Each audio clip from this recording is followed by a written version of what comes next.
Okay. Is it filmed or is it just It's being recorded and then it will be posted online as all our meetings are. Cool. Or our committee meetings are. Okay, welcome back, everybody. We've got a lot to get through this afternoon. So kicking straight off with the next item is water, and in particular water storage. We had a presentation yesterday from Simon Casey and a robust submission. So open up for discussions around CDC's support of the water storage in relation to the submission received. Anything else anyone would like to discuss? Go on, Steve, you can be first off the rank each time. No worries. For me personally, I feel like this is just coming round and around and around and around. Always expectation of council input, council funding. I think there's a big opportunity here with the possibility of any project having the fast tracking, that there will be any number of investors out there willing to put money at this. So for me, from a council perspective, I think we should leave them to it. Thank you. Steve Gallen. I think it's okay to say no. Sorry? I think it's okay to say no. Very We're concerned. talking about dams here and water. What do you really mean? Okay, so You can read into what you like. any other opinions, points of view? Lou, would you like to? No viewpoint either way regarding the water storage? not really? I'm kind of happy to listen to other people's thoughts and opinions and take on what they say. It's hot. Thanks. Okay, Dale, you had your hand up. Yeah, I hear you. I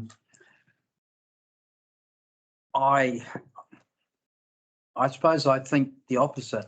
For me personally, I would support the 21 grand that is being asked for. I hear that simply because anytime we talk about resilience and future and sustainability and that throughout this triennium, water has been at the heart of the conversation at some level. Yep, 3 waters, but also Wairarapa, Wainawa, whatever.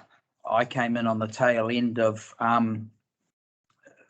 Wakamoko, so I don't know much about that, but that was the purpose of my question to Simon Casey yesterday was, what is your level of confidence to get it over the line, to go beyond funding, talking, to actually getting a tick in the box and making it happen?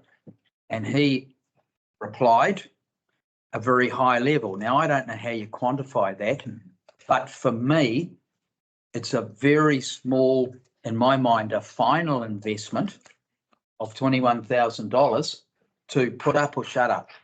That would be, for me, it's a cheap membership to get this project off the ground. And frankly, as Simon Casey said, if it doesn't get off the ground this time, it never will, or not in our lifetimes. And I feel that's the case. But otherwise, as Steve said, we'll be kicking the footy around forever, hoping we get long-term water storage and access, but never really knowing. Well, here's a way to know, in my opinion. Yeah, Thank you. Yeah, water storage. There's the water storage group that Simon Casey is spearheading is a group of interested parties that are investigating water storage options, including the Waimokau project that was shelved by for various reasons. DIA already hold all that IP that was done on that, and there was 7 million spent on that, around about 7 million already spent on that investigation. what Simon is doing, to my mind, is relitigating and getting hold of that information from DIA, along with other choices throughout the Wairarapa. But that then Simon's group is actually an offshoot of the Wairarapa Water Resilience Group, which I sit on around their table with Ron.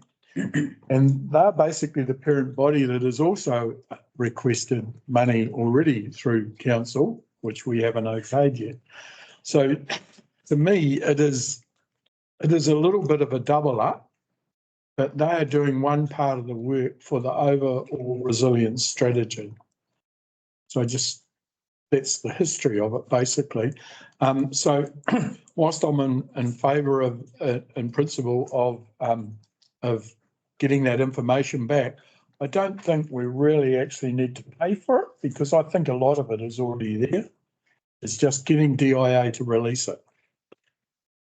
So I would question whether our share of the 150 or whatever it is they are trying to get through the 4 councils, including GW, is actually going to happen.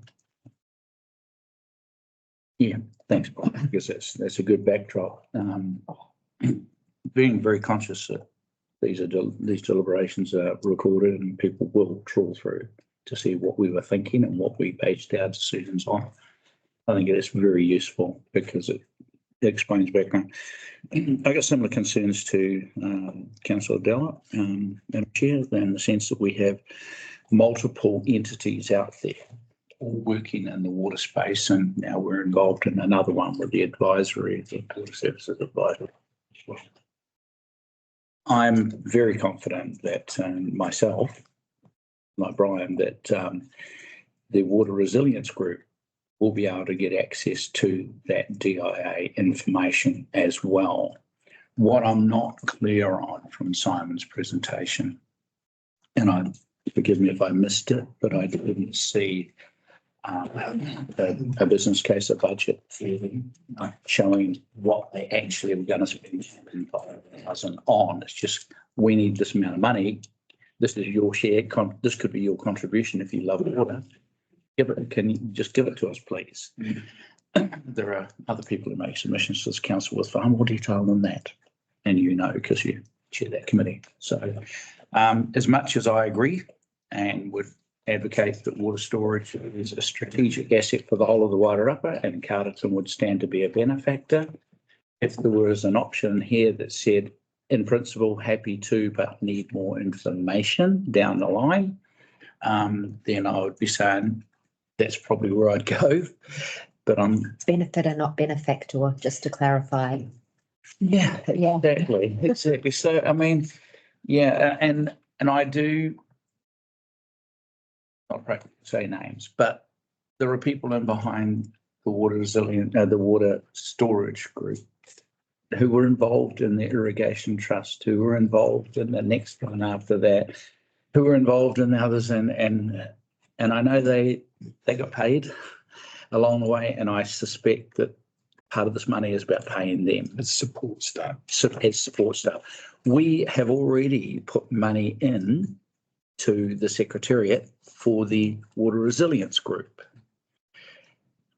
I think I'll come back to my first thought is, in principle, agree with what you're doing. Happy to support it verbally, a la swimming pool.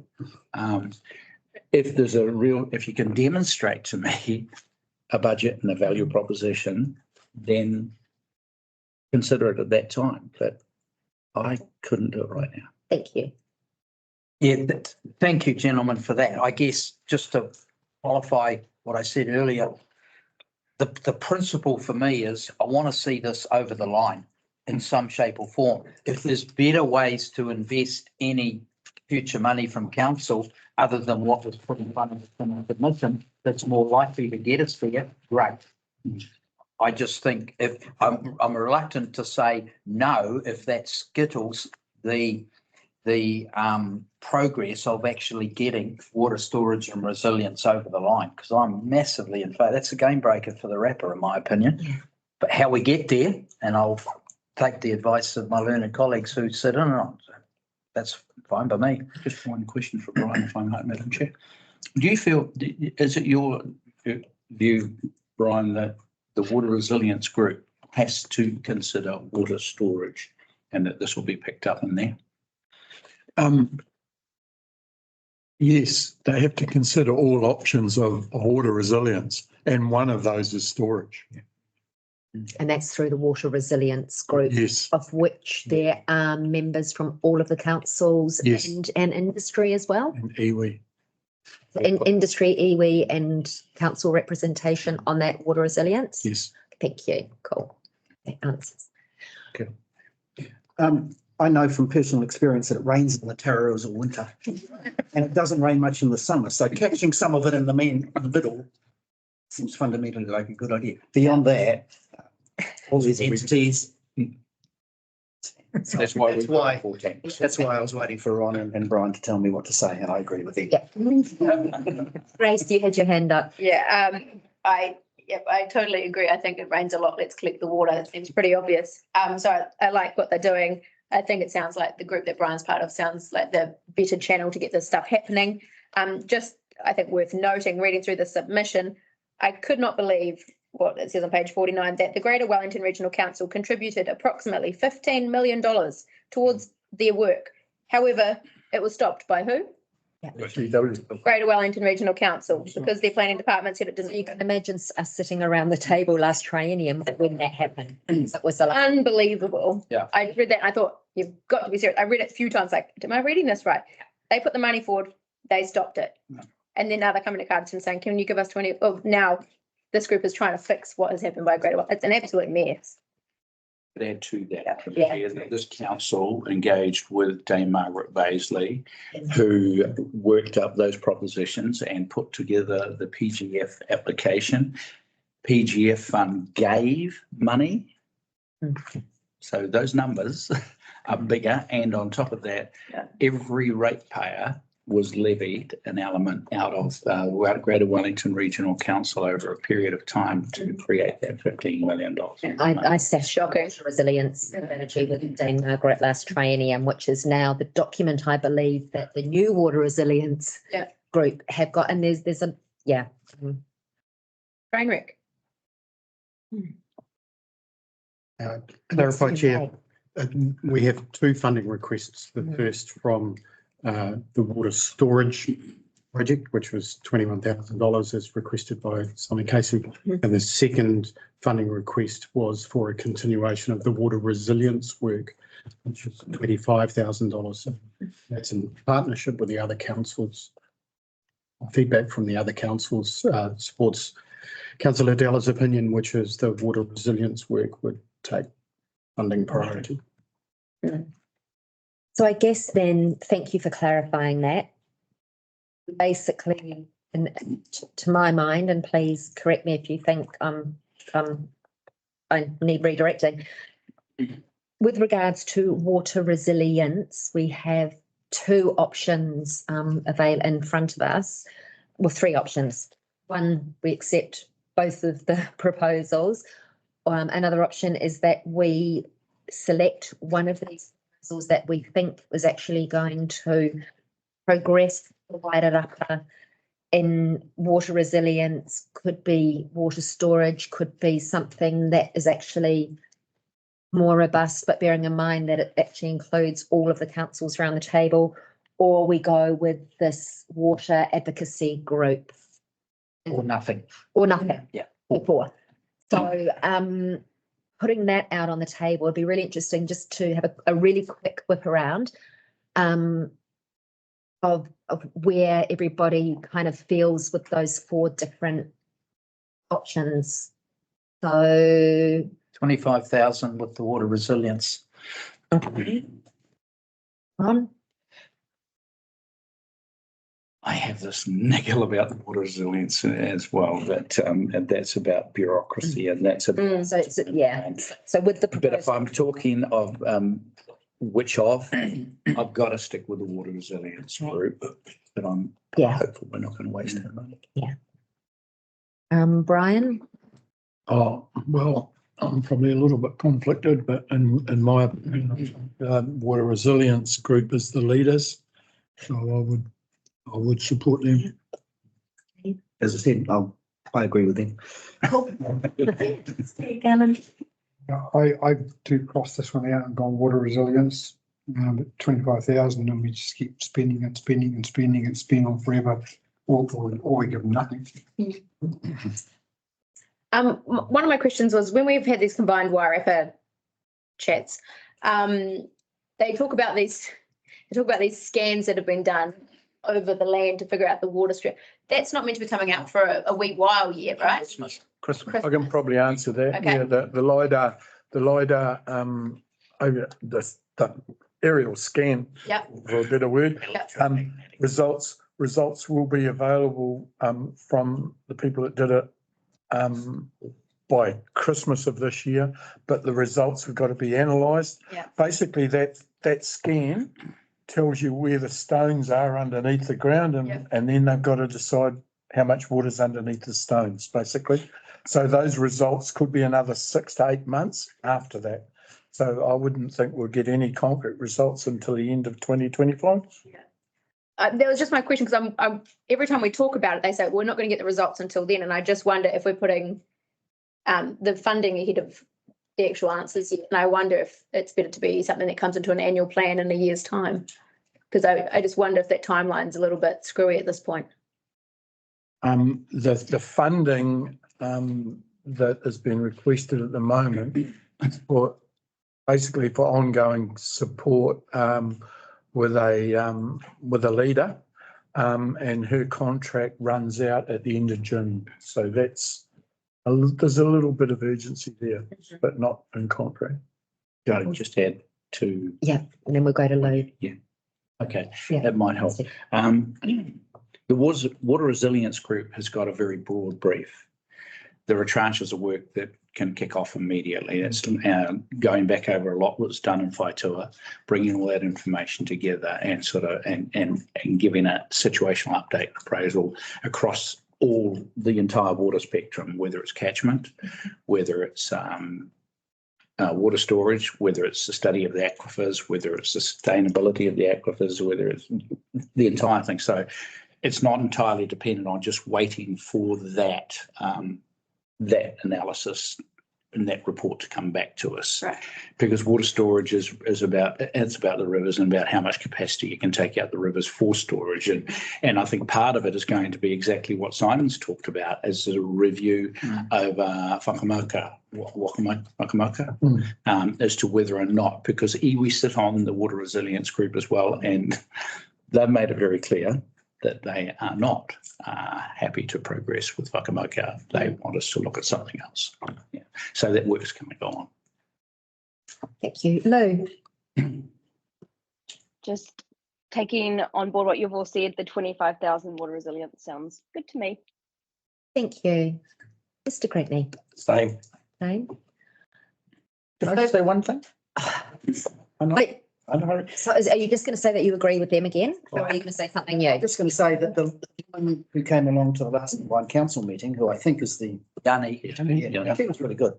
So if she's, you want to give her 25 grand? You essentially are. made sense. Essentially are. Okay. So I'm getting a strong feel around the table that it is a no for the request from the water advocacy group. I need to put that to vote. Sorry, We're voting for something rather okay, than. cool. I just wanted to double check that. So, so the water advocacy group is we're not considering that now. And that, do I have a mover that, and as part of our long-term plan, that we support the request for the $25,000 for the water resilience strategy? Thank you, Dale. Do I have anyone to second that? Thank you, Mayor Ron. Is show of hands all in favour? Okay, unanimous. Thank you. Well done, team. Awesome. Oh, good job. Next up is we kind of lumped a whole load of sort of MOUs in together. So I suppose the first conversation that we need to have around the table is council's appetite for MOUs, where they sit within councils for business, and then I guess that then breaks down to, for some of the requests that we're receiving, do they sit as an MOU with council, or are they better suited to come through the community grants regime? So it's really just an open discussion, just to kind of feel. And Dale, I think, do you want to kick this off about? Yeah, I sense with organisations pulling back on funding and multi-years and things like that, I think MOU has sort of become sort of a surrogate for that, because I think what MOU means to a lot of organisations is security and sustainability, whether it's funding this year or not. Sooner or later, it's kind of a codependent role under MOU. I suppose what I'd like to have a conversation with us all about is, what's our position on MOUs? I mean, we run the risk of, if we said yes and took those, next year we could have an MOU with everybody in town. Yeah. And I just, principally, without getting into what does each one mean dollars wise, should we have a conversation around what our position is for MOUs and what's in it for us? Like, what's the benefit for CDC in having MOUs with organisations who are currently active, currently delivering, going about their business? So that's kind of the starter for 10. Or we can go straight to the dollars. Doesn't matter. Some of these don't have dollars, do they? Correct. Nuka Ora, I didn't want any money from us, didn't At the moment.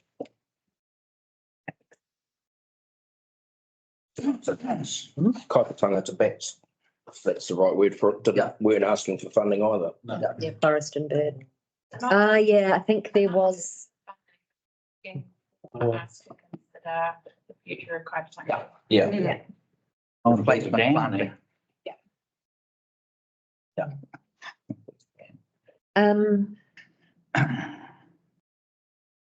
So they actually, in there, Steve, they say, as part of its financial strategy, considerations on how to manage the council's money need to include a review of the capital expenditure for the council's Kapatanga Forest block. So without actually saying, can I have X amount, it's still being signalling a budget line, I guess, effectively. Is it worth asking, like Jeff and the team, like what are the implications of maintaining an MOU, like in terms of time or resources or expectation? Because, you know, we have an MOU and then I don't see what that means in practice. Who knocks on your door and says, here's my MOU, now please give me X, Y, Z. Can I take it the other way with your permission, Doug? What is the purpose of an MOU? Why do you have them? Why, you know, because we have a few and we've been continually. So there are strengths and weaknesses, but what is the purpose of an MOU? Why do we have them and how have we operated in the past? But just to add to your point, His Worship, is we've got DW who've made it quite well known what the MOU means to us. So I think we already know what an MOU means to some of these organisations out there. I guess it's just the level, following on from what you've said, Steve, but it's the level of the organisation and I guess, is it targeted to a very small group or is it targeted to perceivably a wider group? What's the criteria? Yeah, thank you. The criteria for setting up. I think I need more coffee. I'm going to get more coffee. That was what I was trying to get. Yeah. To me, the purpose of an MOU is the assurance of surety and on both parties and their commitments on both parties. Well, if it isn't, that's what it should be. Yeah. And then it's an understanding of both organisations as to where we are and what we're doing. How we work together. Mutual benefit. Low level contract, isn't it, Jeff? Yeah, it is. It's a low level contract. It's a low-level contract, and I think particularly the multi-year MOUs provided small entities with funding certainty that allowed them to employ staff and do things that were beyond 12 months. There is significant support required from our community services team for MOUs, which are almost all managed MOU. Whether it be the likes of an arm's length relationship with a more professional organisation like Destination Wairarapa, or something like a lease with the swimming pool, which tends to, the smaller the organisation, the more hand-holding we have to do. And then more staff time. So, Okay. Glenn, yeah? And we've got different levels. So we've got the financial MOUs, but then we've got like our partnerships. So the likes of the ferry drivers. So we've entered into a partnership with the Carterton Kindy around the requirements of, yes, you can put the ferry doors in the park, but this is how they need to go. So it almost sets out how do we expect to work together right up to the financial. It's not a one size fits all. Is there a dollar figure that you'd normally attach, Jeff, as a guide to what then elevates it to be something more concrete in terms of a contract or a lower level MOU or nothing?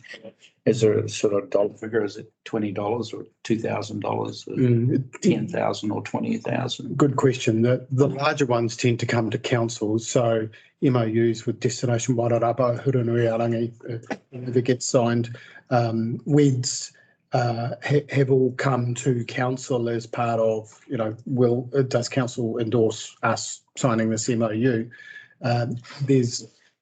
And I think those, as Councillor Della suggested, have mutually agreeable outcomes that we support, that the entity supports, whereas I think there's a separation in what we do with multi-year grant funding, of which we may not be particularly interested in supporting that outcome, but we will support it via a grant. So we're not contributing staff time. So it's a little bit of a blurred line between multi-year grants and multi-year MOUs that are brought to council.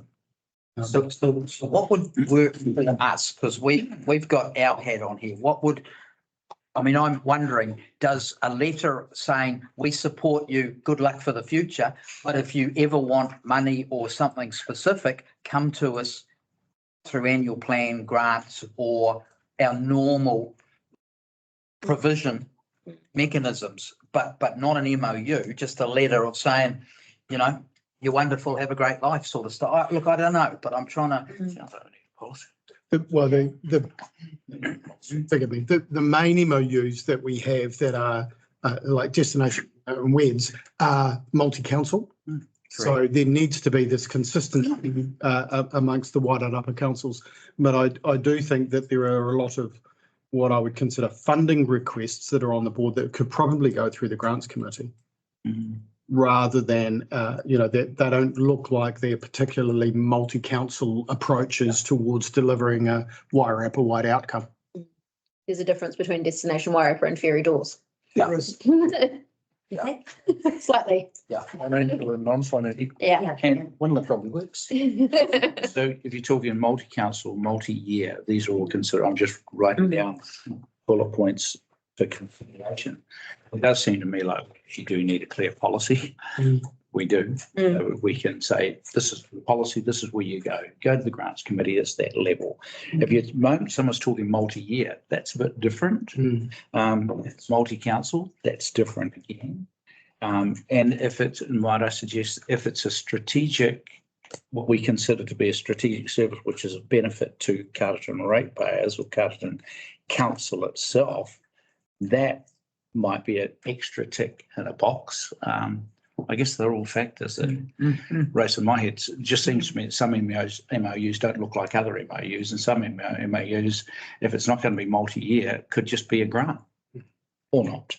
And it may, and people who are wanting, like in the DW MOU, a fixed price, which we've struck an agreement with the other two councils with CPI, and that's very clear. You can budget that through. But if a team's coming to us this year, they want multi-year funding, and it doesn't appear as though they need all that money that we gave them last year. Why would you give them the same level of multi-year funding? Where's the trick and the trigger so you can say, well. And it's also encouraging them to actually go out and source other funding avenues and not just keep coming back and putting it on our ratepayers. And following on from what you said, I just made a little note of some of those that are up there and about like the multi-council. So this is, I think, for me, having MOUs with slightly larger requests, if you like, or slightly larger organisations that potentially have the benefit from outside of Carterton. So like, you know, business Wairarapa to me, multi-council, Aratoi, Cobblestones, Five Towns Trails, Wellington Free Ambulance, they all have benefits across the whole of the Wairarapa. And in my head, and I'm not wedded to this at all. I'm just kind of tabling my thoughts as they pop into my head, so they could be random. To me, they would be sort of appropriate entities for us to, as a council, to enter into some form of MOU on. And I think you're right. What has been said around the table that some of the others are. And possibly Nuku'ora as well, sorry. There's other entities that have come to us through the long-term plan process asking for money. I feel they would be more suited towards community grants. I do know that the community development team do give a lot of advice and give them a help to source other funding avenues. So it's not just keeping coming back to council. Dale. Yeah, well, I'm just thinking in terms of this process, like if you added up all of the funding requests that fell into the MOU, I think it was about 120,000, something like that, give or take. I mean, one option is if whilst we're developing an MOU policy going forward, I mean, it might be that because we've already got a structure in place through the grants to deal with a lot of this stuff, you know, one option could be increase the grant amount for a year and redirect these to that to satisfy it for a year. I mean, I'm trying not to reinvent the wheel or make it bigger than Texas because we're talking about less than 1% of rates over about 8 different entities. Is there a way of? I'm really reluctant to enter into a lot of MOUs. It just doesn't seem like the right. So with what you said, can I just sort of clarify? So for the purposes of this first year in our LTP,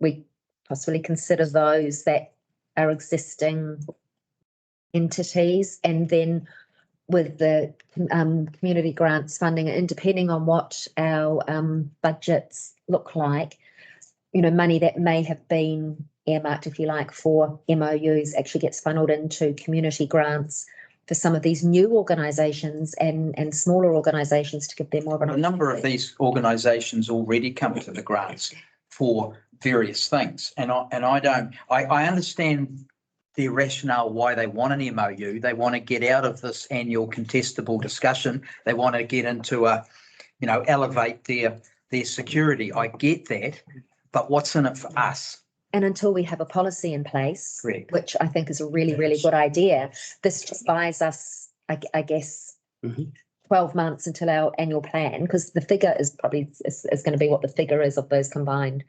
But it buys us that time to actually get a robust policy, have really, really good discussions around what they are, and then It feeds into the discussion we've had, around multi-year and MOUs through grants, and it's all a healthy conversation to get to. Yeah. Okay. Thanks, Madam Chair. I'd like to request that this is actually brought to a council meeting, because I'd like the community organisations that are already funded through an MOU, and that can be Wairarapa wide ones or whoever, to actually provide feedback to us what it would mean to them to not have an MOU or not have multi-year funding. to make a decision around here about how we're going to move forward or whatever, I don't think is right without having feedback from them. But we do that as part of the policy and projects, setting the new policy. I'm just looking to our CE. So I guess, correct me if I'm hearing this wrong, that kind of status quo for today, being what it, obviously being status quo, because that's what it is. But then moving forward, we actually, what you've suggested, Steve, in tabling a new policy that would come to policy and projects for public and for them to review. That a way forward? I think taking an action for a future projects and policy meeting and bringing those MOUs and those entities to that meeting is appropriate. The hearings and submissions need to consider the new requests as part of this submissions panel and what you'd like to do with them. I'm happy to take the action to bring it up at the projects and policy meeting, the existing one. The existing, Mhm. Yeah. So with that being said, are we happy to kind of move forward now? Because I think it's been, sorry, can I finish? And then we don't have to just move forward straight away. With an action that a policy can be developed and moving that forward going forward, which, you know, we are right, we do need that in place, policy and projects. And then today we discuss the submissions that we have received and make decisions on those this afternoon.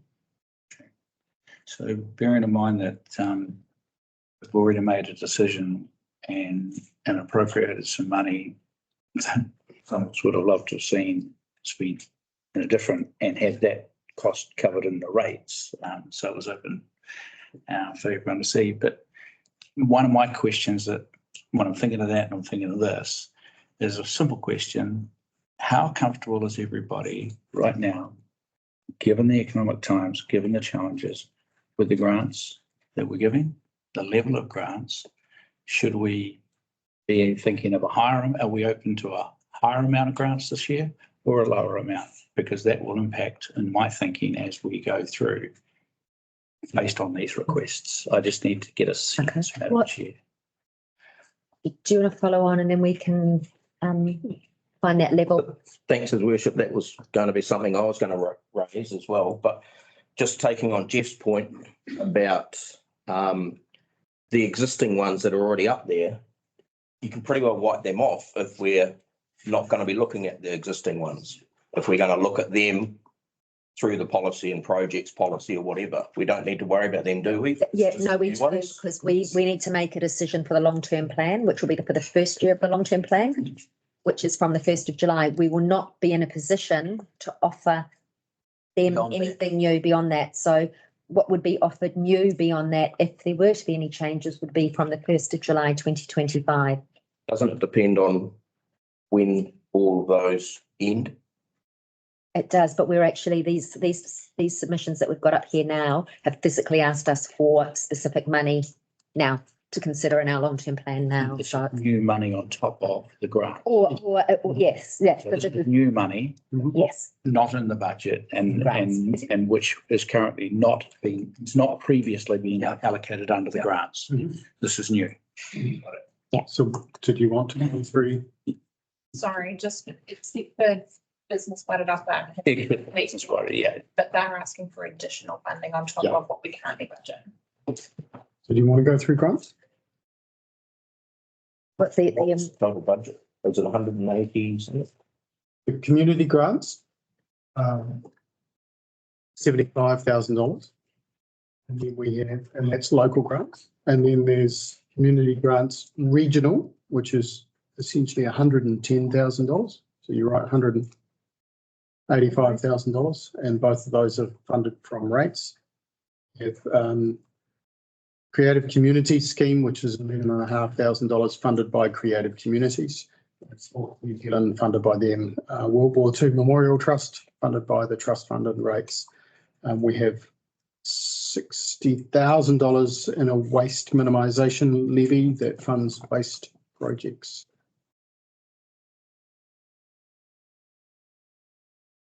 Run through some of the, So from the community grants, it's 185. And do you want to run through the organisations that benefit from that, or is that enough? Because otherwise we risk running. Yeah, but I think That's probably any of them already up there, or is it not? Yeah, historical. Go Carterton, Business Wairarapa, Ambulance and enviro school. So they can be covered, and they're currently covered under community grants. and Nuka Ora. Huranui-Orangi. Yes.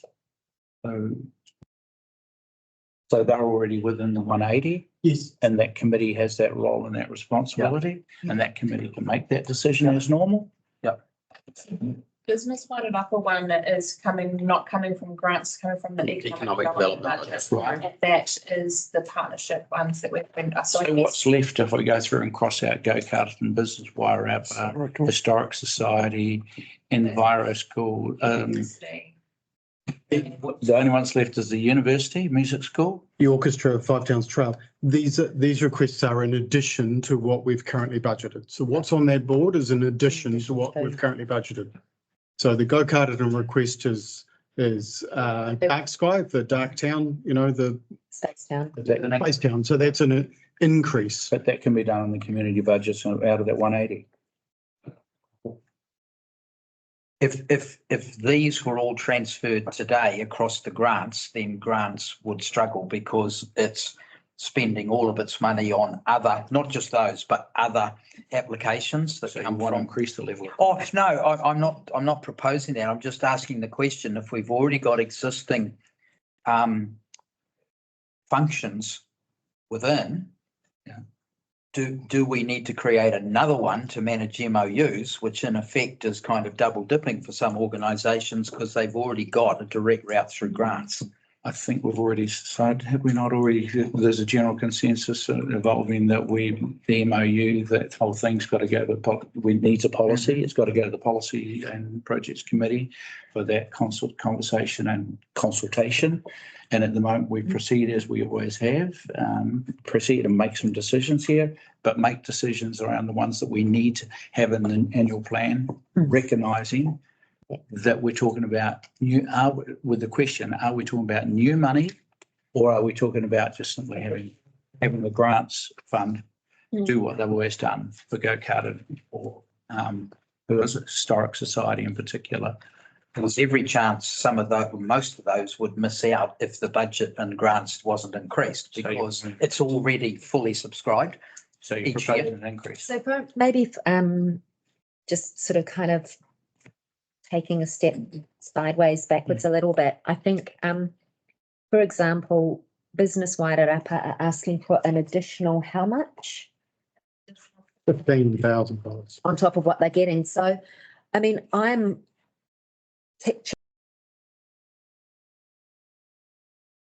go through these, look at them.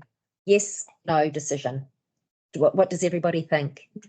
Is everybody comfortable? And we can, so we're taking each one of these, obviously individually. Some will have different conversations around it, and maybe we just, instead of trying to lump them all together, is everybody comfortable if we do that? Let's try it, see where we go. Do you want me to give a little bit of background around Business Wairarapa as well? Are you able to see the table? Just so just to table that, Business Wairarapa are requesting an additional 15,000. And Glenda, thank you so much. You can give us a lot more insight. So we've got a current MOU with Business Wairarapa, which is due to expire at the end of the financial year.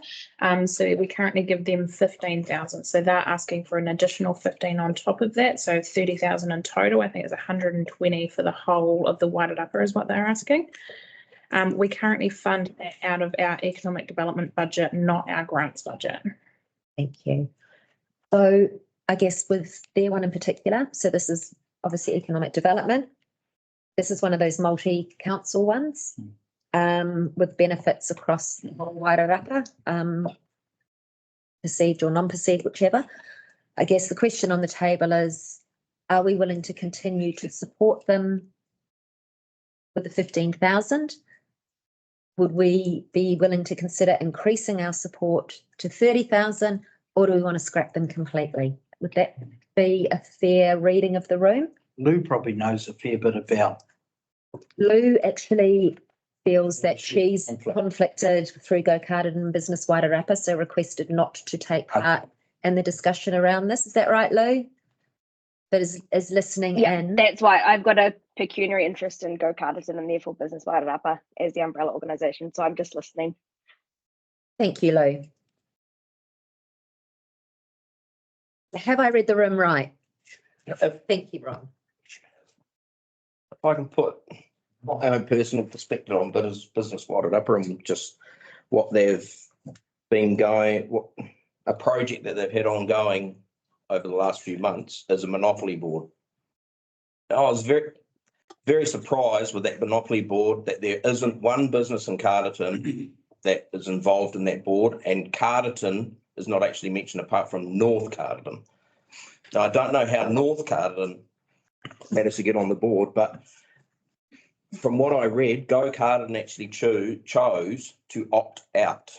They didn't opt into this process. So I'm very reluctant when I read that Business Wairarapa holistically look at all Wairarapa businesses. I feel they're have a high membership approach, just the same as Destination Wairarapa.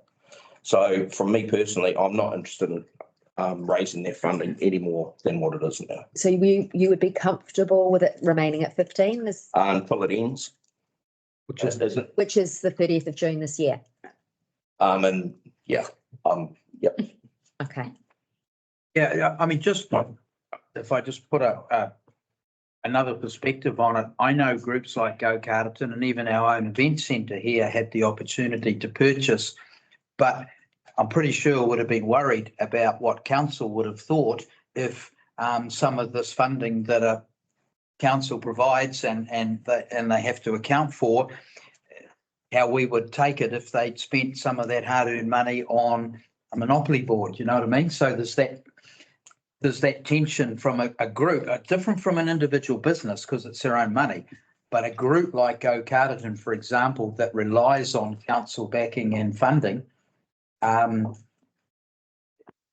they I think would be worried about criticism from council that, oh, what a waste of money, you go and buy a square. I'm just putting it out there. I think that would be in their minds.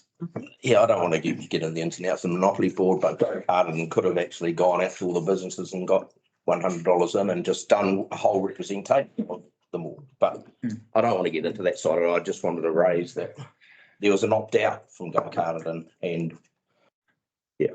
Okay, so Dale, your position on the request from Business Wairarapa?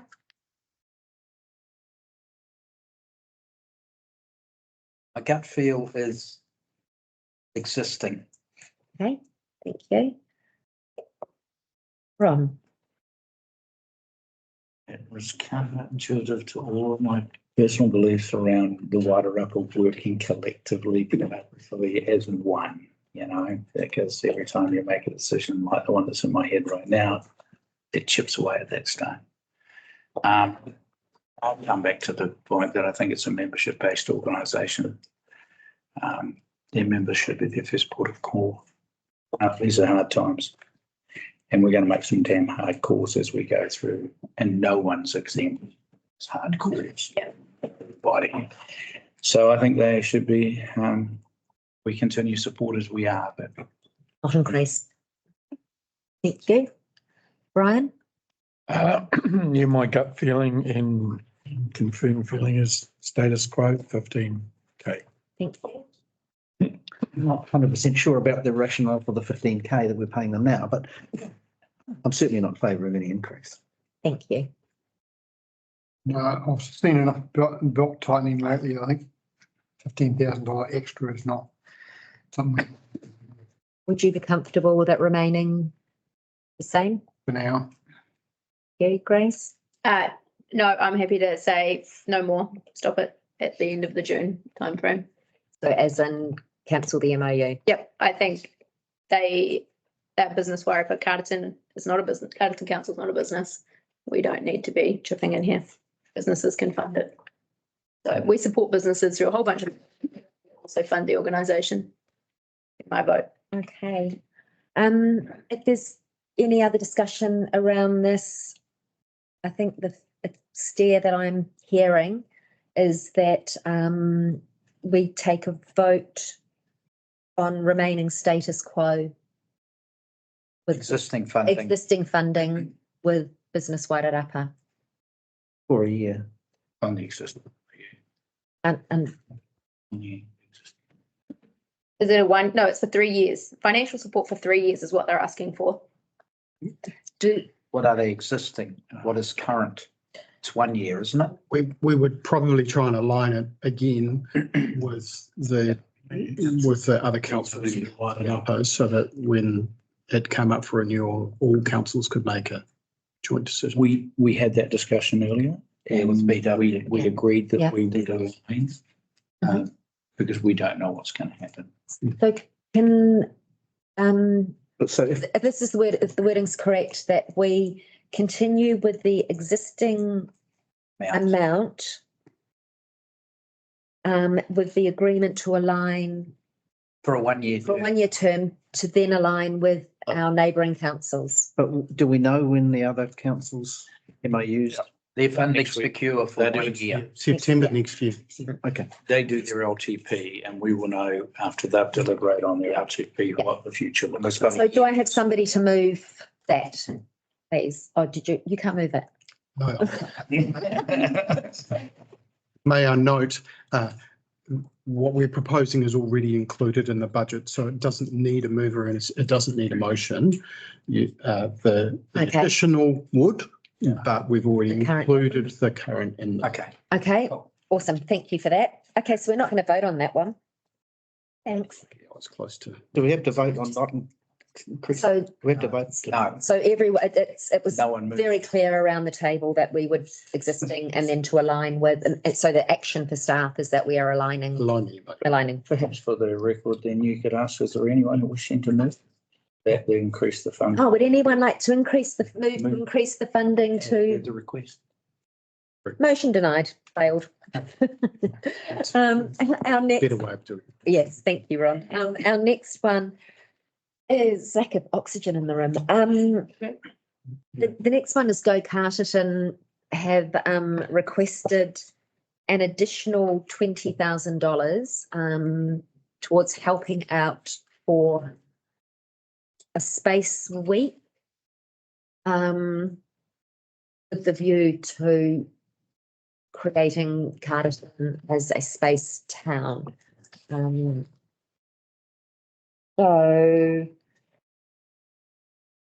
that would be page 8 of our submissions. So this is additional to their current funding. So Go Carterton had a MOU with us, which was $2,000 per year. Their MOU has expired, so they would be coming up in this grants round to apply for more administration support. So this fund is specifically for their So event. this is specifically for An event. their Space Town Space Week. Is that, question through you, Madam Chair, is the MOU a multi-year? It previously was, yes. Okay, so it's an MOU which has a multi-year. So last community grants, I think, from memory, Let me double check. we allocated and it wasn't, I just want to remember now, You're right. stretching the brain cells because that was like so last year. So if we, Sorry, Madam Chair, on the 21st of August, 2023, is that what? yes, Sorry, yeah, so it was Go Carterton, 2,500 for a 1 year grant. yes, Yeah. so they had come off their multi-year and had gone on to, But that came through the grants. that was through grants. So we're not talking about that because that is through the grants. What we are discussing around the table now is their request for $20,000 specifically for Space Week event, which open to the table. If we propose, I mean, I'm a big supporter of, again, following on of conversations from Destination Wairarapa and just the opportunities that are I mean, business is tough and has been since COVID. Any opportunity that's going to provide some benefit to our retailers and businesses is worthy of investment when I think about how much rates comes in from our commercial and industrial sector. But I wonder, it's a lot of money. I wonder if 10,000, like something towards to lubricate their enthusiasm, but not necessarily the whole amount they're asking, give them momentum to chase some more. Within the budget, there is an amount of $10,000 for local projects Under the economic. under development. the economic development budget, which That's kind of, I didn't know that, but thank you. That's kind of was my thinking, was not a no to pop their balloon, but to give them something with which to launch from, pardon the pun. popping balloons is not a good idea. No. Sorry? Popping balloons in Carterton's not. No. So to clarify, for me, that the $10,000, there is already $10,000 available in the economic development budget. So if we were to approve $10,000, it would not affect the LTP lines and budgets that we've already. I'd be making a decision to allocate. To allocate to that. Conversations. So Steve. I'm very curious to know what Go Carterton have done, what other fundraising opportunities they have done themselves, rather than coming back to council. What agencies have they approached for funding? Just for me, that every other organisation, I shouldn't say every other, a lot of other organisations is put in a lot of effort to do fundraising applications throughout the whole year to make themselves viable. What has Go Carterton done towards this project? I think as they said yesterday, that they actually were putting the businesses and putting their own money, putting money in to sponsoring to go towards this space week. It's hard to answer. That was a question for Tracy yesterday. Yeah. I couldn't answer on their behalf. I think, sorry, Grace, were you going to have? Not specifically. I'm slightly concerned that there's a pot of $10,000 sitting there in the budget, but that's not allocated to anything. I just think we need to be looking under every little rock right now. So it's great to know there's 10 grand sitting there ready to go to something important. The funding needs that they said, they also talked about $20,000, and they said, and perhaps the use of the Carterton Event Centre free of charge for the entirety of the World Space Week. That to me is the level of involvement we should have for these kinds of organisations. I think we have this facility. It was apparently built with the proviso of it being for community events. Let them use it for their Space Week. I think it sounds like a great idea. I think if Carterton's going to be a space capital of the country, that's cool.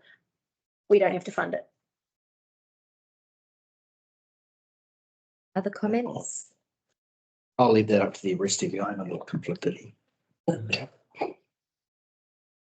I just draw some parallels because it's what my brain does.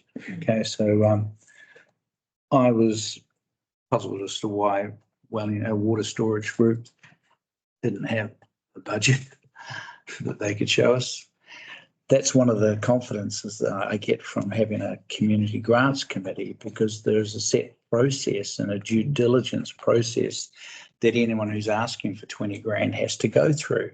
This is bizarre, actually, that we are just sort of get a written submission like this, be it from Wellington, from water storage or anybody, and saying, please give me 20 grand, and we do, without seeing a budget, without seeing any legal documents. So I know water storage isn't even an entity yet. It's a wish that one day it's going to be an entity. And I think, unfortunately, that's a flaw nationwide with LTP submissions. And this is the sort of stuff that you get through LTP submissions. Because as you say, it's that, there isn't, we've gone a presentation on 2 items and then please give us any other feedback. So this is there any other feedback. We don't specifically state in our consultation document if you're requesting funding through the LTP process, then you need to supply X, Y, and Z. So, but that's a nationwide thing. But at this point in time, we have to make a decision and Totally. we have to be consistent across the board. And as I said earlier on, consistency and sustainability in the face of objection is the key to me. So if I was to say, and I, to find that there's a 10 grand sitting there, I'm not just interested in where we can cut and reduce costs. I want to know where we can save money. So telling me that we haven't spent this money so we can doesn't actually send a positive message to me. It tells me we've got 10 grand we can save. Yeah. And that can come off the bottom line. So and I'm waiting for a really good argument as to why I'm sort of warm to the notion of one thing, but I'd really love it to go through the grants committee so that it gets some due diligence around it, because I just don't like just chucking money and I have no idea what the budget looks like, what the deliverables are going to be. Do I love the space thing? Yes, I do. Do I think Carterton's going to rocket up the polls on the back of it? Not immediately, but over time, I absolutely believe it. I'm also very aware that we are putting money into WEDS, which is promoting dark skies. We can lean on people like Biz Wairarapa. I mean, all the talk about membership. Well, people in this town are members of Biz Wairarapa. Are they going to lean in on Space Week? Destination Wairarapa. We're putting money into them and they've hired a specific person to promote, and they've done brilliant work with Sam and Harry. I'm wanting to join up these dots so I know we get bang for buck. So when I say, yes, give them X amount of money, I'm confident in my head we're going to get bang for buck and I can justify it. That's the other things that are in my head. Mm-hmm. Steve Gallen? I'm just taking it all on board, but yeah, it's interesting to have. So I thought it was quite a large amount to just ask for. Sort of just chewing over the $10,000 we've got sitting there. Yeah. Haven't decided yet. Is there anything that you can clarify on the? Sure.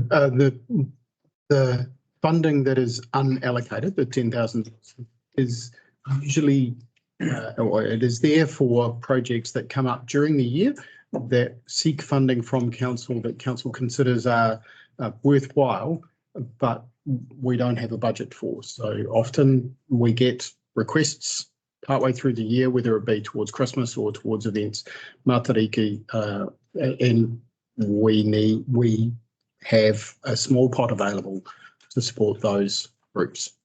That's what the $10,000 is. Through you, Madam Chair, Chief Advice, we've got a component now in the rating structure which slices off for the target specifically around commerce and industry. And the purpose of that is to assist with economic development. We're taking that money anyway, and it's in there. That's line and column for economic development. This arguably is economic. It's an event actually, but it's part of the economic But it development. is part of. arguably, if someone wanted to make that argument, I would hear it. DW comes out of that, 55. Yeah. I think As does WEDS. so that, as you said, with the economic development and something like this Space Week, I mean, I saw 20K and went, thankfully I didn't have a mouthful of coffee. I have heard what everyone said, and my view on this is I would like to see us support it. I think that there will be great benefit, maybe not initially in this first year, but to something to build on, especially with the dark skies awareness of the Wairarapa growing. I think having, we have Stonehenge here, we have Sam and Harry here with Sky Kiwi in Carterton, and I think if Carterton owned a Space Week. Space Week's an international Space Week. It's not just a thing that they've pulled out. Let's have Space Week in Carterton. It is part of a big international event, and I think we can somehow help a little bit in the initial stages of supporting Carterton to become, at night Space Town. and then, you know, everybody knows about Tekapo, but that's also, they started somewhere. They didn't start off with huge budgets and everything to start with. And I think if we kind of, for me, having that at the back of my mind, thinking about the awareness down there and the potential growth for Carterton in particular and Wairarapa definitely, I think a contribution towards the Space Week for me is showing faith in the future and actually building something for, or helping them build something to grow from, and to, you know, eventually in a few years have something really awesome happening, which once that happens and they get support from outside of the council and through businesses and whatever other opportunities and other funding, they won't be coming to us for funding. They won't need to, but they will be bringing more into the district, is my feel. And Chair, just on that, I just feel that many other organisations apply for funding and they have to provide in some way what they are putting into their organisation themselves, what else they are doing to show their investment in it. Nothing they've done in this shows that. They might have said, yes, we're going to approach businesses. It doesn't show me we're going to raise $5,000 in another way apart from the $20,000 we're approaching council for. I can't agree with it at all on that premise. But the LTP process doesn't require that of people. I understand that. What I mean? I understand that. Then the answer is no. The question was asked of them yesterday. You're not successful in getting the 20,000. Will it still go ahead? They said it will still go ahead and that they will be putting their personal funds into making up any shortfall to enable it to happen. And that was stated yesterday. Right. And just in reply to that, how long have they had this proposed? How long have they been planning a Space Week? Was there Space Week last year worldwide? I don't know, Steve. So It was. So, And there was in Carterton too. and there was, we had a Space Week last Sam and year. Harry. so there's a lot of time between then and now that they could have applied for funding. And I guess I agree with you. They last year would have been outside of the community grants cycle because Space Week is October, and pretty much Space Week last year, Sam and Harry and Go Carterton. Councillor Newman organised it on the back of an envelope in about 20 minutes. It wasn't particularly flash, but within its limits, it was quite successful. Yeah. I mean, 3,500 people or something, wasn't it? that was different. I went through it.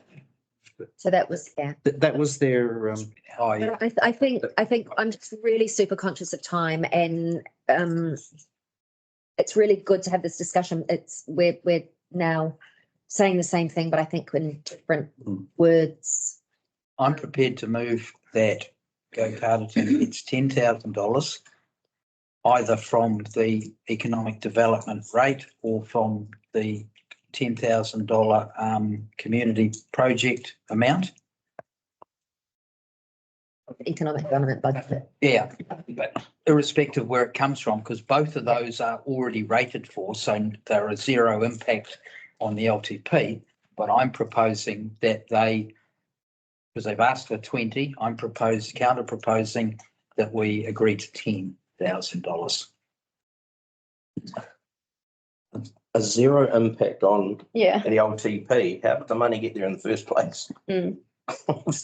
That's an interesting statement. Though. Okay, no, okay, well, yeah, I think what Council's saying is additional rating. Yeah. It's in Yeah. 15.09 at 17. yeah, thank you. Yeah. Yeah. I'm happy to second that. Just to put something on the table. Is there any further discussion on anything that hasn't already been said? And it's really great to have so much passion around the table. It really is, and conversation. Is there any further discussion to anything that hasn't already been tabled? So I totally agree with Councillor Cretney's point there.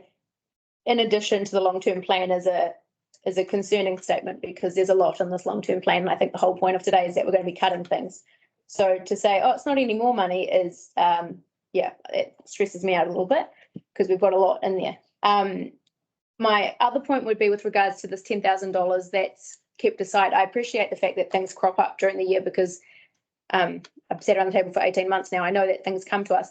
I think for the sake of transparency in future, it would be better if things weren't put aside in the budget, but actually it did come back to council and we made a vote and we did out of annual plan, you know, what do you call it? Extra funding on a case by case basis rather than Unbudgeted funding. unbudgeted funding. I think that would be a more transparent way for us to know as a council where our money's going. The fact that there was 10,000 there just in case makes me nervous. So I think we should know every time things are coming to the table where the money's coming from, and that's part of governance, I would say. I'm going to propose an amendment, Madam Chair.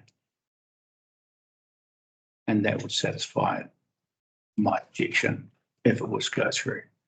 That the 10,000 be allocated to the Community Grants Committee and that this application go through the Community Grants Committee so that I can be assured that there is a project plan, that there is a budget, and that there are checks and that we have an accountability line. I would say that this is the thinking I will apply to all of these requests because I'm just thoroughly uncomfortable with handing out money which is not subject to the same due diligence that we put on Go Carterton for $2,500. Otherwise, we're going to get a lot more of these kinds of applications in the next long-term plan because it's the easy option. Anyway, Grace. Putting a noose around your neck long term. Oh, we just gave them the money. Well, did you get a plan? Okay, so we have an amendment. Well, I'm just further to that. There's no need then for the motion because the grants committee process is already in place. We would in turn turn down that application and then they would look at what else can they do, which would be to come to grants. Except that I think Ron suggested that we give the grants committee an extra. That's- That's what I said. Is that a? Give them extra. Yeah. So we would move $10,000 from the economic development budget into the grants budget and ask. And the grant Carterton subject to it going. What if the grants committee said no, they That's the want way an it extra 10 grand?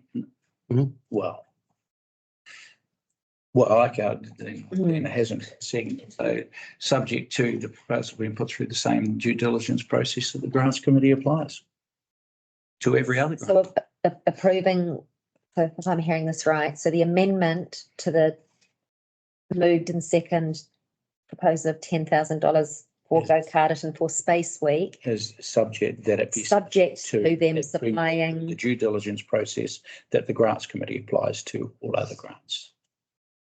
Is that the same as saying it goes to the committee or? No, so it's a so basically they need to supply all the financials, so they're When's the next grant process? No, it doesn't have to. no. So what Ron is saying is that he's criteria. subject to the same, so the $10,000 in as part of the LTP deliberations, subject to them satisfying the same criteria we have through our community grants process. Thank you. Did you get that wording, Robin? Very good. So we have that. I'm happy to second that amendment. Yeah. So with that on the table, can I have a show of hands of those in favour Of the amendment. of the amendment? The amendment, yeah. Yeah. I'll have to. Okay, awesome. And those against? And councillor Newman, so 2 against, and councillor Lawrence and Newman abstaining through their relationships with Go Carterton. So then we take the whole amended motion and I will put that to the vote. So all those in favour? 1, 2, 3, 4. 4, and those against? The $10,000 too, and so 3 against and 4 in favour. So that has passed. Oh shit! I hope the rest. I mean, the rest don't take. Shivers. Anyone who's got this far and watching the recording. Barbara, you deserve another biscuit. The next lot asking for money is the Historical Society. So they normally apply through the grants committee, community grants for funding. They are asking for up to $12,000 towards their operating costs / rent for the year for their premises. And I think they're also asking for that to be multi-year. Yes. So bearing in mind the discussion we've had around MOUs, we'll go through so we can have a policy. I think what we are now doing is just looking at these as a one-off case basis until we get our MOU policy in place. So any discussion around the table in relation to the Historical Society's requests? So they normally come to the grants committee Community grants, yeah, and for for projects. projects and for some operational stuff too. Yep. I thought the application was interesting. I don't know much about the Historical Society at all. However, reading it, I was interested in the level of history that they have within their group, and I think it's important for Carterton to acknowledge that and to take interest. I think, what were they asking for? Oh, 12,000. I was looking through. that went very specific. I was looking. Yeah, they wouldn't give us a dollar figure. So we Okay. kind of Yeah, liked that one. that was their annual rent. They wanted something towards their annual rent. 11,960. So I thought that was interesting. When I was looking through all the fun spreadsheets that came along with our long-term plan, I noticed there's like I feel like off the top of my head it was like $50,000 or $60,000 every year that we budget towards new library books. That's a lot of money. It's not $60,000. She's not at the table. I believe it's, I think it's 80. 80,000. 80,000 a year for library books, and we've got an organisation that is wanting 12,000. It seems like something that libraries would care about. Libraries care about collating records. Historic Society collate records. I just wonder if there's some money that we could be siphoning off the library here and putting it in this direction. It's just a thought. Yes. Yeah. I was gonna- The library and the Carterton Historical Society work really closely together. So a lot of staff time is given to support what Carterton Historical Society is doing. So they've helped with collection and uploading collection onto websites, and they will help with digitising once they're ready to digitise. So there is really good working relationships between the two. So I don't know if that helps, but. And displays and things like that in the foyer. So basically, it's probably more in kind help. Yes. At such, but yeah, I think, you know, I think the Historical Society do a really good job, and they are guardians of Carterton's history, and it should be preserved, and it's got to be preserved in a dry, safe, ambient temperature, basically, to keep it good. So yeah, whilst I'm probably need more information around establishing an MOU with them. I mean, we all know what they do, but actually exactly what that money would go to, I think we probably need more information. So I agree with it in principle, and I think it is important for our Carterton's history. Yeah, I love what they do, and I think they do an extraordinary job with what little they've got. I think in hearing the submission yesterday, they put down what is their annual rent, and it's a generous rent, but when asked specifically, what do you want? They said, look, anything that goes towards it will be gratefully received. So it's a stretch for me to go to the 12 grand, but I'm wondering whether 3, 4, 5,000 will be gratefully received, because it's more than they've got now. And I don't know whether we need to fully fund their housing. I have a question following on from Ron's comments previously about people asking for money and where is their robust documents behind it. I love the Historical Society. I think what they do is amazing, and the amount of volunteer hours that go into it, it's huge, like really, really is, and staff time as well contributing to it. From the conversations that we just had previously around sort of Go Carterton and MOU policies, and for me, I think I would feel more comfortable, and bearing in mind what you said about setting precedents with smaller organisations, no matter how important they are to our community, we need to be consistent with our kind of processes around that, especially sort of ongoing costs towards rent. I would feel much more comfortable them applying through the community grants process, especially bearing in mind all the contributions that the staff already put into that. Councillor Newman, do you have anything to add? Yep, I agree with what you were just saying. That's what I was going to say, that I think it's unfair to expect that of one organisation and not of another. So I think that, yep, we should have consistency with that. Yeah. One final comment for Councillor Aileen. The funding here would be operational, so OPEX, whereas the library books are capital. Right. So it was while you're out of the room, Your Worship, I mentioned the fact I thought it was 60,000, but I was corrected by Jeff that it's 80,000 goes towards buying new books for the library each year. And I have the opinion that's a lot of money to be spending on new books. And I wondered if some of that money could be siphoned towards preserving the Historical Society and helping them in that. It's a CapEx, OPEX difference, Jeff was I saying. believe you're on the board of the historical. I'm asking about the creative grants. Don't, or the community grants. They can't go towards rent. Is that correct? And salaries, I think. No, they can't. They can go towards operational costs. So there are other costs that they could go through. Thank you. Any other thoughts or discussions around this? The only thought I have is, it does feel like it's something that should go through the community grants.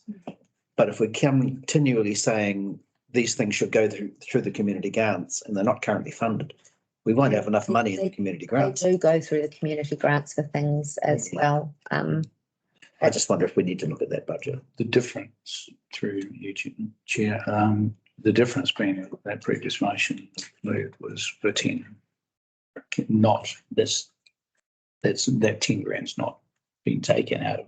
It's just the process has been applied, which is the consistency line that. And that $10,000 is already in the existing LTP budget that we have consulted on, whereas this is additional to an additional line, an additional increase. And that does come back from the point early on, is that, well, what's people's appetite? Do they want to increase community grants or do they want to lower it? And so can some of these things just be farmed straight off over there? But what's important to me, I don't care about this. I do care. It leaves you the committee to decide on that. I just want to make sure the scrutiny is there, the due diligence is there, regardless whether it's, because what's the lowest grant community grants gives out? That's $300. Yeah, $500. So for $300, they are going through that very tight due diligence regime. Absolutely. And yet here, they're handing out 20 grand with no due diligence at all. So going back to the Historical Society, in my let's try and pull it back. Lumping this back, so the consistency line is what I agree with. Where the money comes from is what I want to know. So the Historical Society is a request for new funding. So this is something in addition to what we have consulted on with our long-term plan.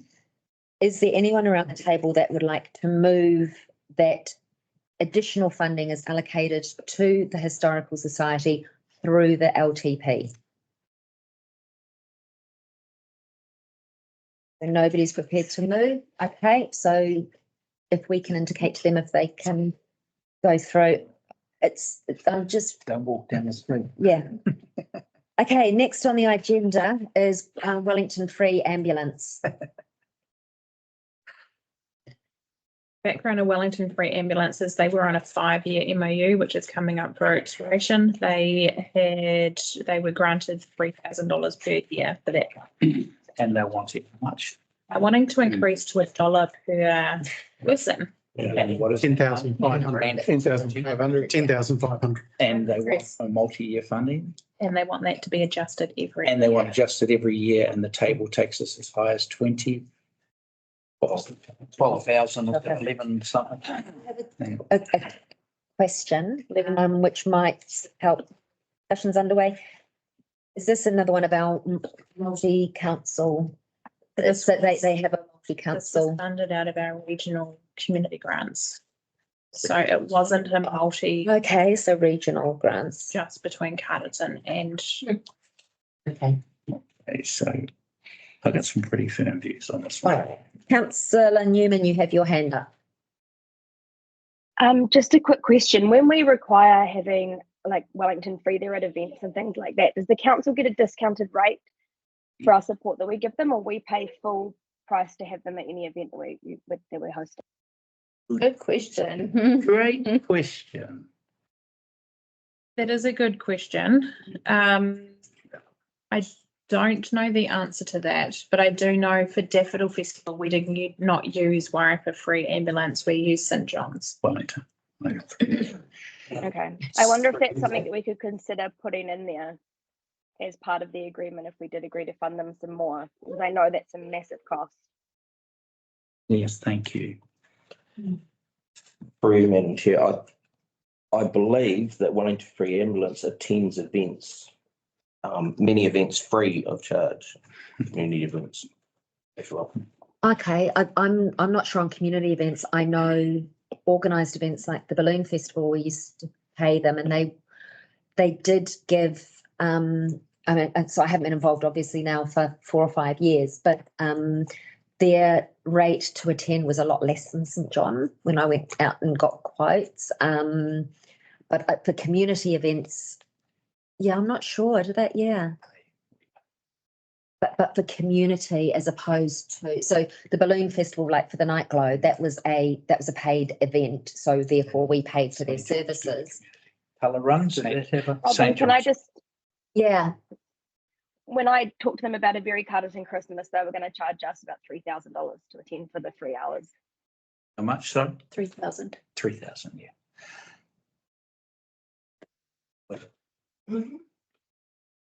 I struggle with this. Right,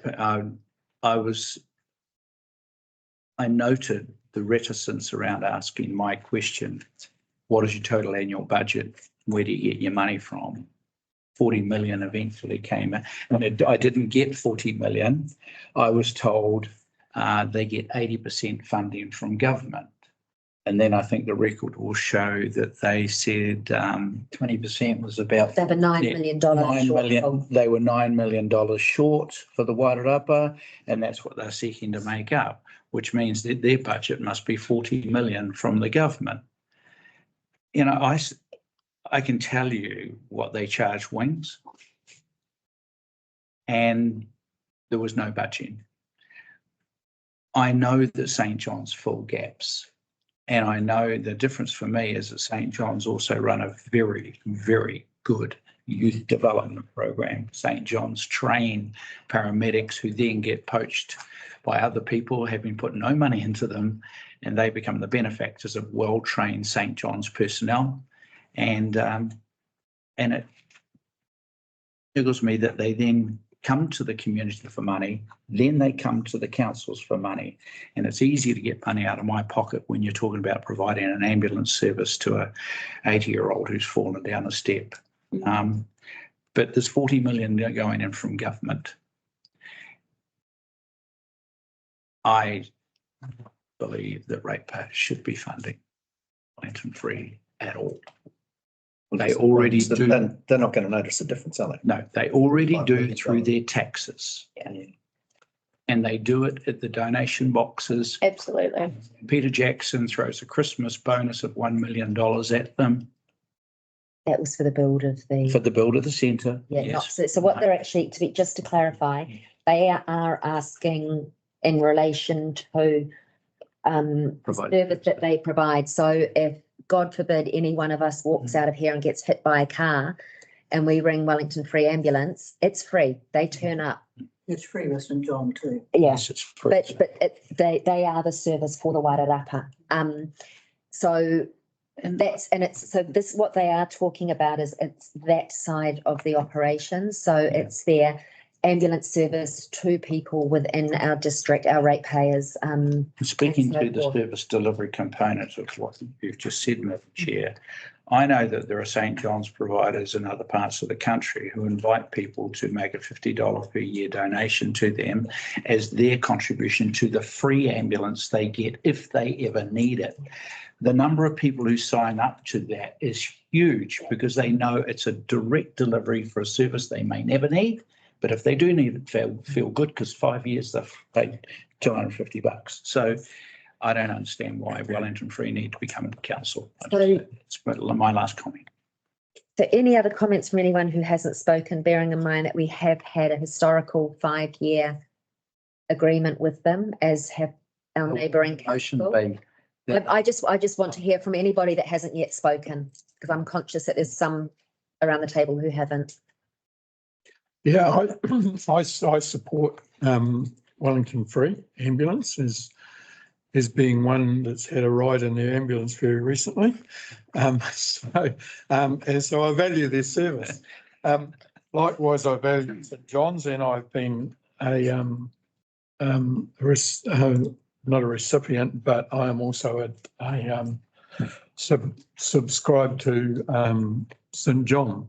So and likewise with Lifeline, because any of those services, you never know when you're going to use them. And so for that reason, I think it is important. $1 per ratepayer per year is not a hell of a big contribution from Carterton community. And that's the way I look at it. Although some people might disagree with me, but $1 a year is not much for those services that are free. Thank you, Brian. Steve. I had the figure in my mind from yesterday, $667,000, which is what they calculated as the cost of supplying services to the Carterton district. Yep. How they calculate that, I don't know. I don't take the word for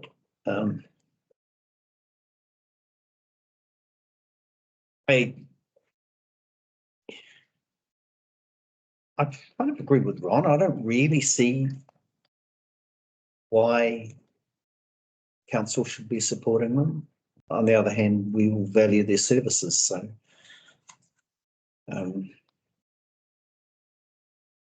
if I had a choice, I probably would continue the support that we currently give them, which is nominal. But whether it's $3,000 or $10,000, it's still nominal out of a $45 million budget. So that's moral support, really, which I feel we owe. Yeah, Steve Gallen. Listen to Brian, as I said, $1 a day doesn't seem a lot, but they're getting $40 million from the government. And you sometimes see when easy come, easy go, they don't always manage it well. Got reservations, but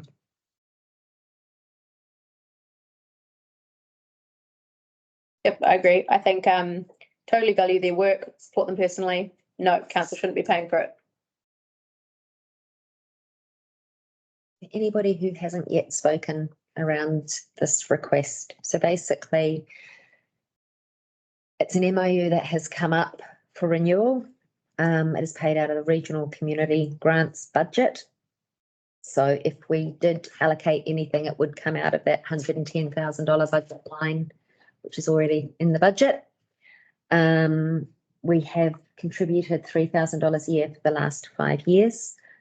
So I'm looking for anyone around the table to move. Just a point of order.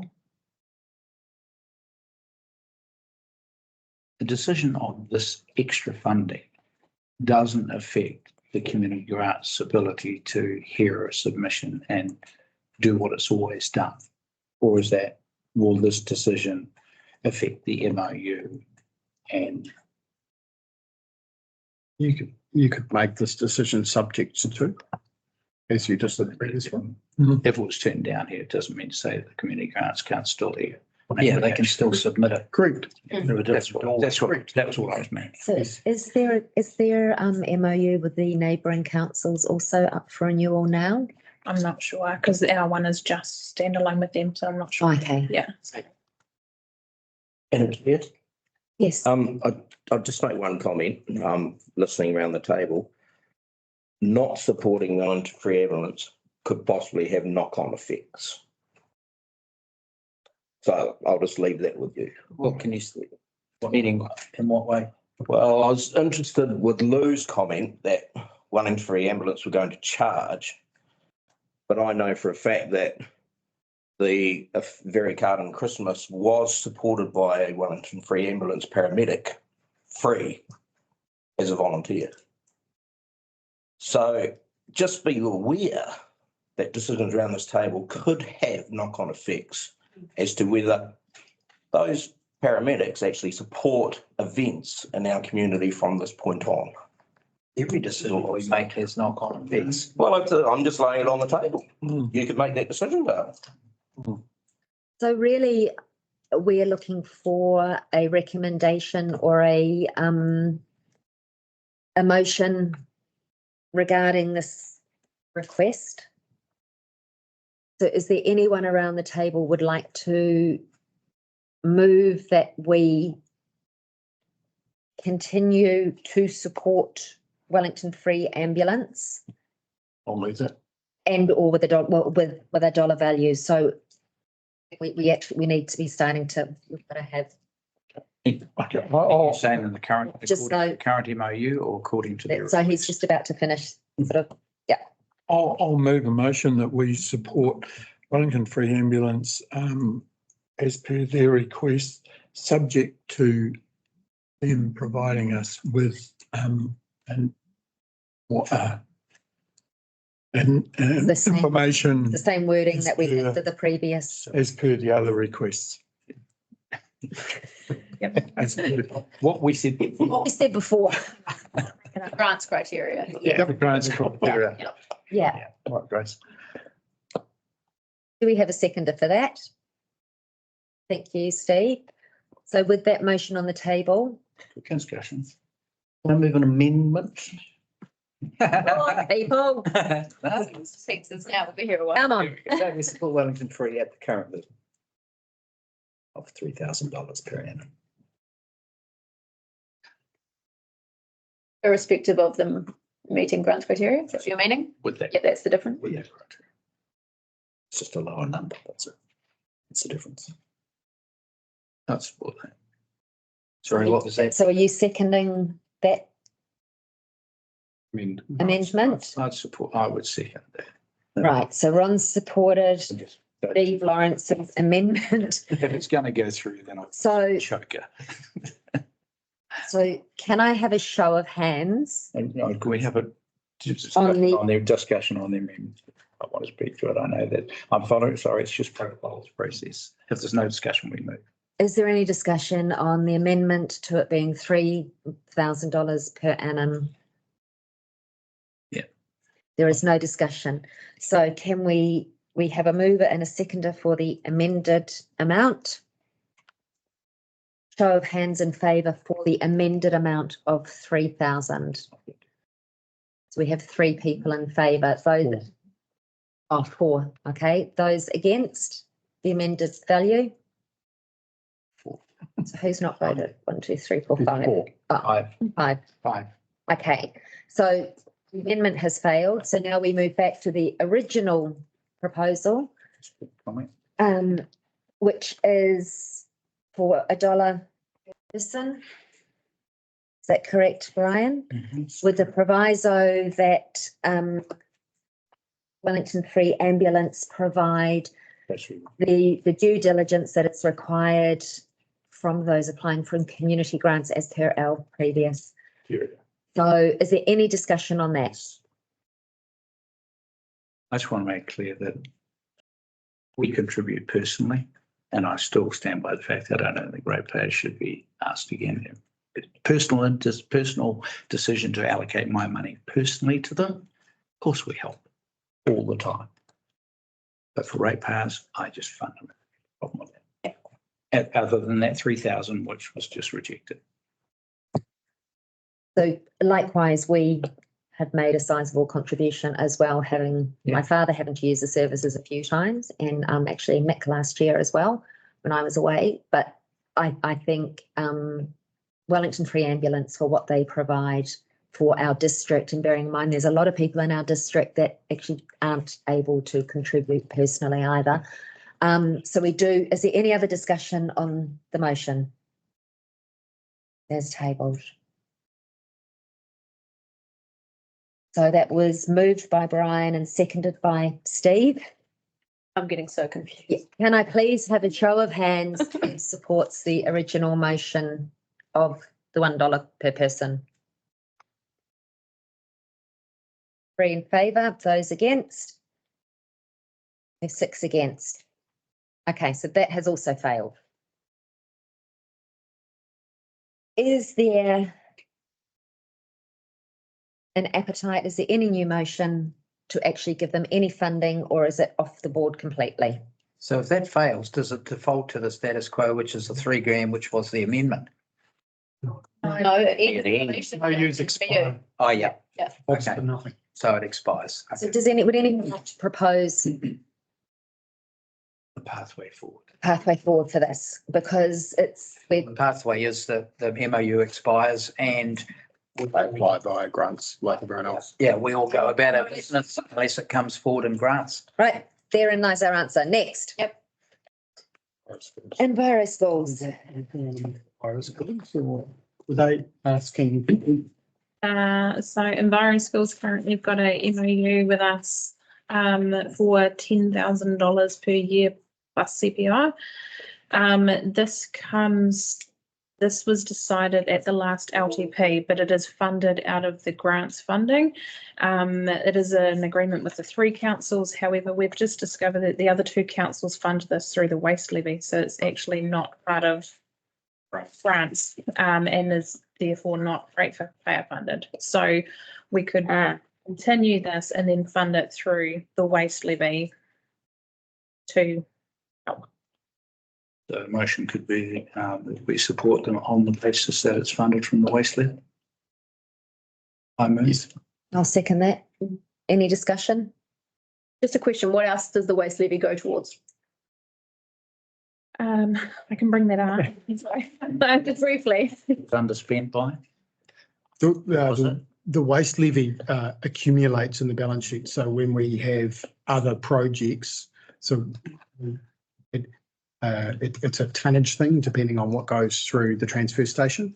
As we get the levy, it just accumulates and it's there as we. Sounds like a slush fund. Does sound a bit slushy. Used. Well, the levy is covered by legislation as to what it can be spent on. So it's Cover us wasting our time, and we could use some of that money to cover the costs of this.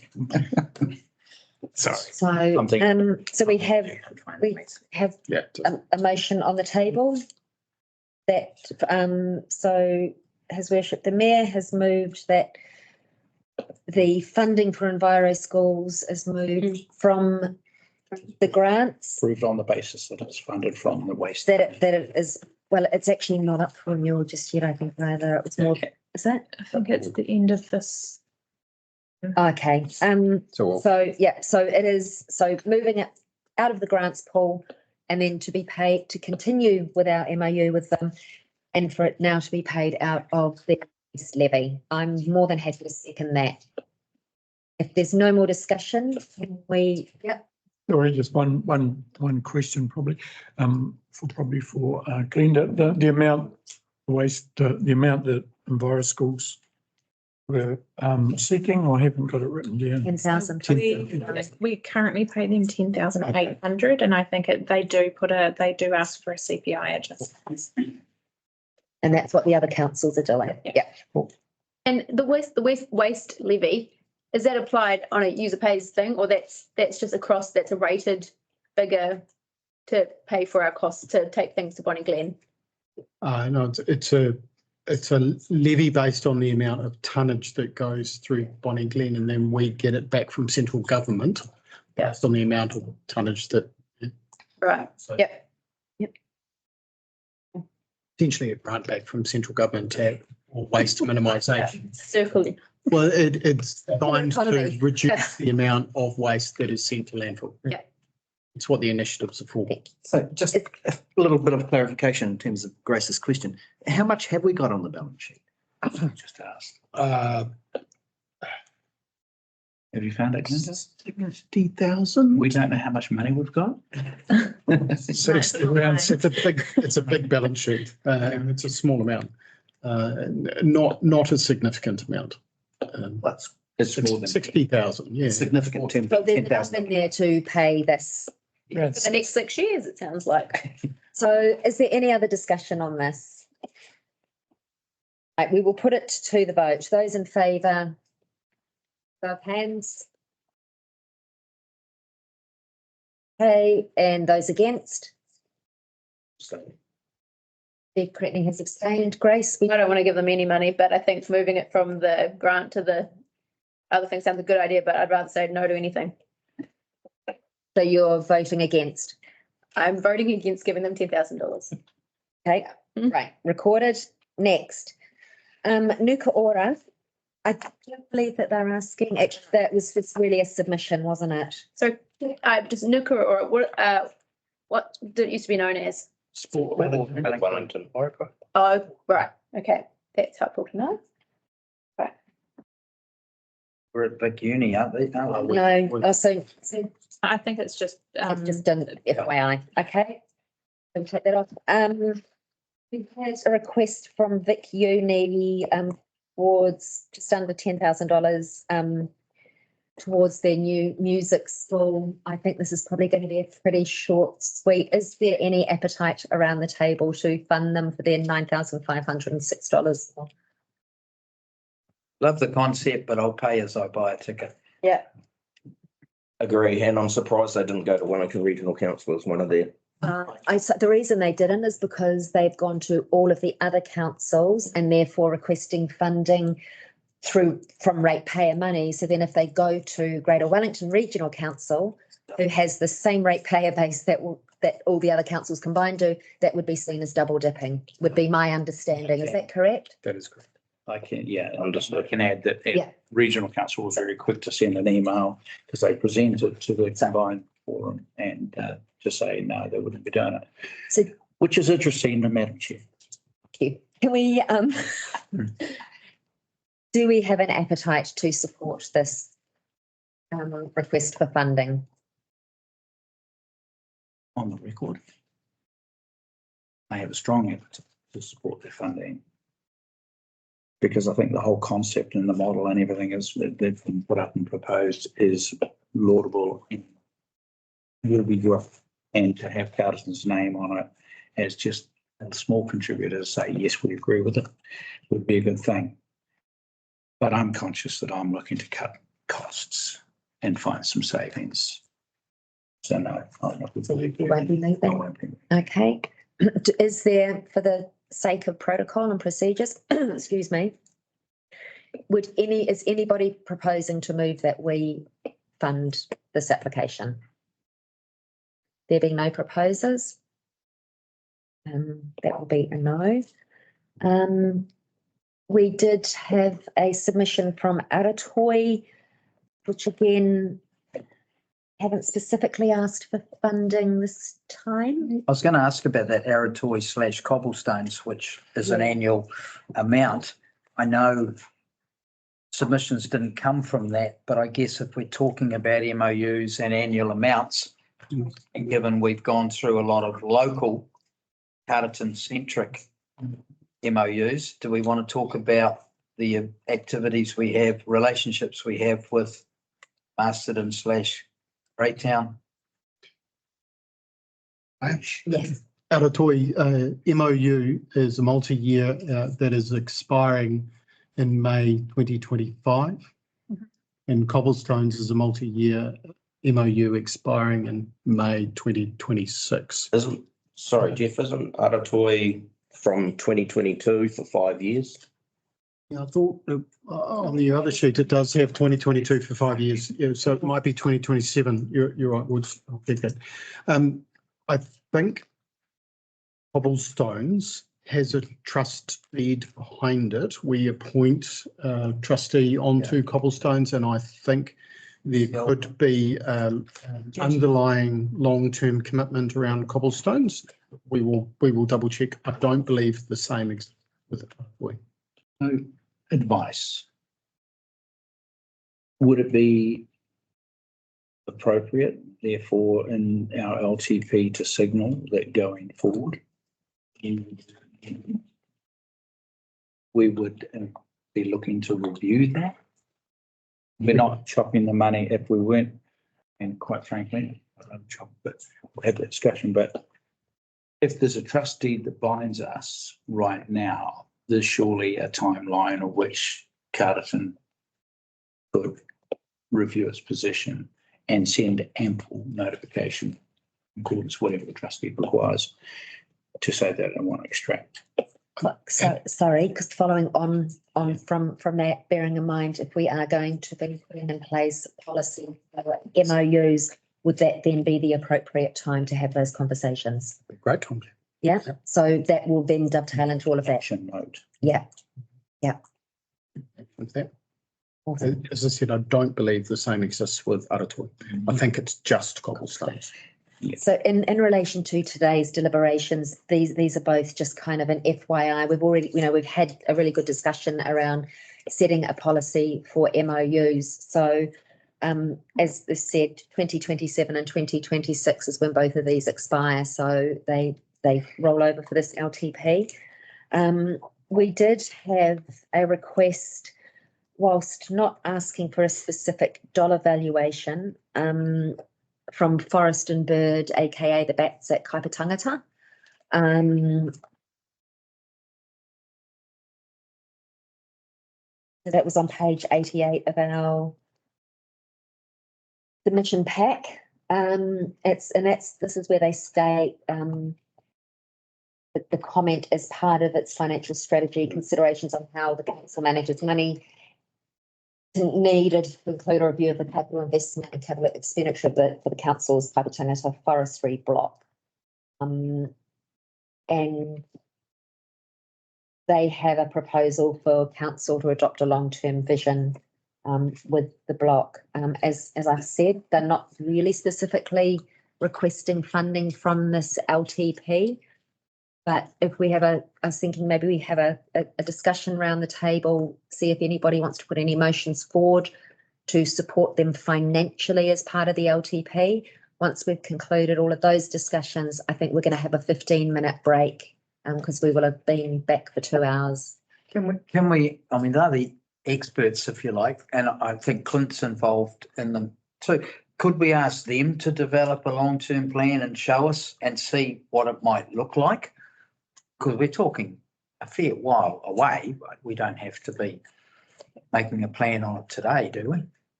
No, I think so. My thing was today, is there an appetite to actually put money towards it in this LTP today? But I don't know what it's going. Yeah, exactly. But I would give. So it's opening up for Sean. Yeah. So Brian, Robin, I think it is a work in progress, as Dale says. I don't think we can contribute financially to it at the moment, but I think probably what they're seeking from us is what our long-term plans with our land use is, and whether there is a possibility that natives could be planted instead of something else.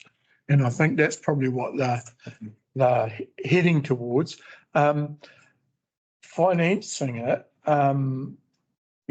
Forest and Bird are a New Zealand-wide institution, and they've got a lot more funding available for that sort of thing than what we have, or available to source it. So that would be my thing. I just think they want a long-term vision of that we're not going to sell it, we're not going to plant pine trees in it, or we're going to use it in a sustainable way, basically. Well, I don't even know, is it an asset or not? I mean, if you call expressions of interest, can we make money? Look, I don't know. Right, mate. Go on, Glenda. Please. So they are, I'll try and be really quick. They, so it's a community-led group supported by Forest and Bird. So Forest and Bird have got on behind them to support them. It did stem from the discovery of the bats.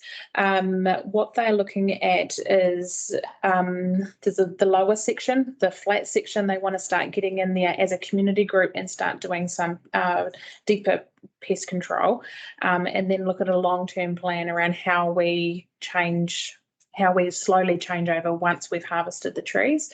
So I think at this stage they're looking for a partnership agreement, an MOU with council, so how we work together, and how they can start to enter into that space and do a little bit of predator control monitoring, testing, DNA testing, and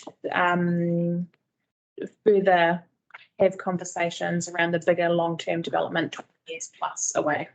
I would like to know what they think. I'd like to have a picture painted, because one of the things I would be wary about, particularly with Forest and Bird, given their level of activism, I think, is that they can become a counterweight that you can damage you. Yeah. And things that might emerge that we could do with the property if we lock ourselves into some sort of grandiose environmentally focused plan might get scuppered by an agreement that hadn't been future thinking or forward thinking enough and was restrictive around that.